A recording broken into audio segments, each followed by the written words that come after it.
Hi friends, మీకు ఈ video నచ్చినట్లయితే లైక్ చేయండి, సబ్స్క్రైబ్ చేయండి. రాజ్ పూజ కోసం అని చెప్పేసి ఇంట్లో అంతా రెడీ చేస్తూ ఉంటాడు. ఇంతలో అక్కడున్న వాళ్ళందరూ వస్తూ ఉంటారు. అది చూడగానే అక్కడున్న రాజు అయితే, నానమ్మ చూసావా, నాకు అప్పగించిన పని నేను ఎంత చక్కగా చేశానో, పని మొత్తం పూర్తయిపోయింది, ఇంకా పూజ మొదలు పెట్టడమే అని చెప్పేసి అంటూ ఉంటాడు. ఆ మాటలు వినగానే అక్కడున్న వాళ్ళ నానమ్మ అయితే, ఇంకా ఫోన్ చేయి మరి, ఇంకెందుకు లేట్ చేస్తున్నావు అని చెప్పేసి అంటూ ఉంటుంది.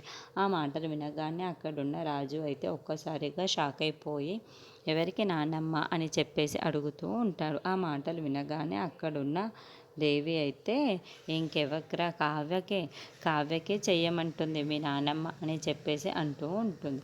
ఆ మాటలు వినగానే అక్కడున్న రాజు అయితే ఒక్కసారిగా షాక్ అయిపోయి, అదేంటి అలా మాట్లాడుతున్నారు, పూజకు నన్ను మొత్తం రెడీ చేయమని ఇప్పుడు కావ్యని పిలమంటున్నారు ఏంటి అని చెప్పేసి అడుగుతూ ఉంటాడు. ఆ మాటలు వినగానే అక్కడున్న అపర్ణదేవి అయితే, అరే చెయ్యరు కదా, జంటలుగా కూర్చొనే చెయ్యాలి, అంటే మీరిద్దరు ఇక్కడ పూజలో కూర్చొని పూజ చేయాలి అని చెప్పేసి చెప్తుంది నాన్నమ్మ అని చెప్పేసి అపర్ణదేవి అంటుంది. ఆ మాటలు వినగానే అక్కడున్న రాజు అయితే ఒక్కసారిగా షాక్ అయిపోతూ ఉంటాడు. ఇంతలో అక్కడున్న స్వప్న అయితే చాలా సంతోషిస్తూ ఉంటుంది. ఇంతలో అక్కడున్న వాళ్ళ నానమ్మ అయితే, ఫోన్ చేయరా, ఇంకేం ఆలోచిస్తున్నావు, ఫోన్ చేసి పిలిస్తే వస్తుంది ఖచ్చితంగా కావ్య అని చెప్పేసి అంటూ ఉంటుంది. ఇంతలో రాజు అయితే ఫోన్ చేసి కావ్యని పిలుస్తూ ఉంటాడు.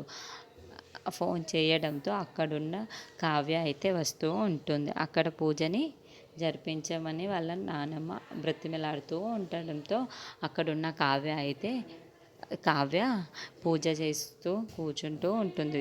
అది చూసిన అపర్ణదేవి ఇంట్లో ఉన్న వాళ్ళందరూ అయితే చాలా సంతోషిస్తూ ఉంటారు.